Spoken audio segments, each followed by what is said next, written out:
چنانچہ اس وقت شداد نے اپنی سلطنت کے بہت بڑے بڑے کاریگروں کو اکٹھا کیا اور ایکاف میں 20 کوس لمبی چوڑی جنت بنانے کا کام شروع کروا دیا۔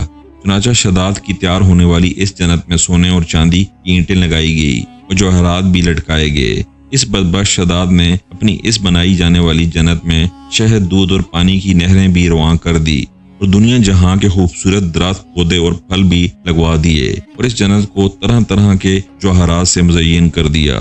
قوم عاد چونکہ پہلے ہی بلند و بالا پہاڑوں کو تراش کر محلات بنانے کے اندر ماہر تھے اور شداد کی سلطنت میں تو یہ فن عروج پر تھا۔ چنانچہ ریت کے ان بلند و بالا ٹیلوں پر بہت بڑے بڑے ستون کھڑے کر دیے گئے اور ان بلند ستونوں پر بڑی بڑی سونے اور چاندی کی عمارتیں بنا دی گئی۔ شداد نے یہ فیصلہ کیا تھا کہ جب تک اس کی بنائی جانے والی جنت تیار نہ ہوگی اس وقت تک وہ اپنی جنت کے اندر قدم نہیں رکھے گا۔ چنانچہ شداد کے حکم کے مطابق جنت تیار ہونے لگی اور شداد اپنے محل کے اندر بے صبری کے ساتھ جنت کا کام مکمل ہونے کا انتظار کرنے لگا۔ شداد کی اس جنت کو تیار ہونے میں 12 سال لگے۔ 12 سال کے اندر جب یہ جنت مکمل تیار ہو گئی اور اس کو طرح طرح کے ہیرے جواہرات سے مزین کر دیا گیا اور طرح طرح کی خوبصورتی سے مزین کر دیا گیا، تو اس وقت شداد کو اس کی جنت کے تیار ہونے کا پیغام پہنچا دیا گیا۔ چنانچہ شداد جنت کے تیار ہونے کا پیغام سنتے ہی بہت خوش ہوا اور شداد اپنی جنت کو دیکھنے کے لیے فوج کو ساتھ لے کر جنت کی طرف نکل پڑا۔ چنانچہ شداد ابھی جنت کے دروازے پر پہنچا ہی تھا کہ اس نے اپنے سامنے ایک شخص کو کھڑے دیکھا۔ شداد اس شخص کو دیکھتے ہی پہچان گیا اور اپنے حواریوں سے کہنے لگا کہ یہ شخص مجھے جنت میں داخل نہیں ہونے دے گا۔ اس وقت شداد کے حواریوں نے شداد سے پوچھا کہ یہ شخص کون ہے، وہ یہ جنت میں کیوں نہیں داخل ہونے دے گا۔ اس وقت شداد نے اپنے حواریوں سے کہا کہ یہ مالک الموت علیہ السلام ہیں جو کہ میری روح قبض کرنے کے لیے آئے ہیں اور یہ مجھے جنت میں داخل نہیں ہونے دیں گے۔ اس وقت شداد بدبخت مالک الموت علیہ السلام سے عرض کرنے لگا کہ مجھے صرف اپنی جنت میں قدم رکھنے کی مہلت دے دی جائے، لیکن اللہ تبارک و تعالیٰ کی طرف سے مقررہ فرشتے نے جواب دیا کہ مجھے اللہ تبارک و تعالیٰ کی طرف سے حکم ہے کہ میں تجھے تمہاری جنت کے اندر قدم نہ رکھنے دوں۔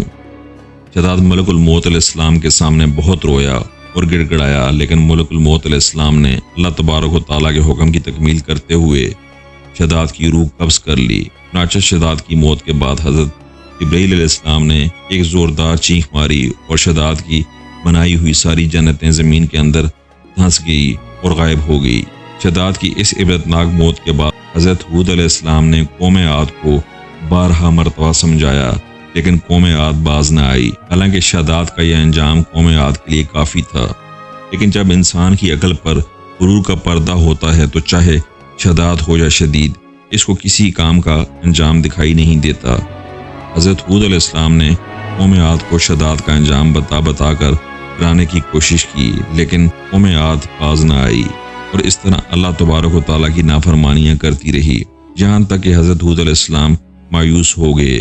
اس وقت جب قوم عاد قابل ہدایت نہ رہی تو اللہ تبارک و تعالیٰ نے حضرت ہود علیہ السلام کو حکم دیا کہ وہ اپنے ساتھیوں کو لے کر اس علاقے سے چلے جائیں۔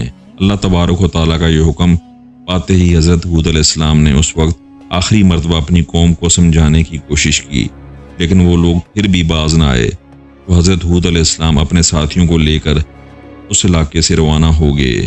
چنانچہ ان کے جانے کے بعد اللہ تبارک و تعالیٰ نے قوم عاد پر خوفناک آندیاں مسلط کر دی۔ اللہ تبارک و تعالیٰ کی طرف سے آنے والی وہ خوفناک آندیاں اور طوفان 7 راتیں اور 8 دن تک چلتی رہی، جہاں تک کہ وہ پوری قوم اپنے بلند ستونوں اور سونے اور چاندی کی عمارتوں سمیت زمین کے اندر دسا دیے گئے اور غرق کر دیے گئے۔ اور اللہ تبارک و تعالیٰ نے اس قوم پر اس قدر دردناک عذاب نازل فرمایا کہ اس قوم کا نام و نشان تک نہ رہا۔ جس وادی کے اندر بڑے بڑے بلند و بالا محلات تھے، وہ تمام کی تمام وادی ایک ریت کے صحرا کے اندر تبدیل ہو گئی۔ کاشف سوائس کے ناظرین گرامی، قوم عاد کے اس علاقے کو اللہ تبارک و تعالیٰ نے اس طرح زمین کے اندر غرق کر دیا کہ وہاں پر صرف اور صرف ریت کے ٹیلے باقی بچے اور کسی بھی چیز کا نام و نشان نہ بچا۔ اور اس طرح اللہ تبارک و تعالیٰ نے شداد اور اس کی قوم کا عبرتناک انجام کیا اور ان لوگوں کو صفحہ ہستی سے مٹا دیا۔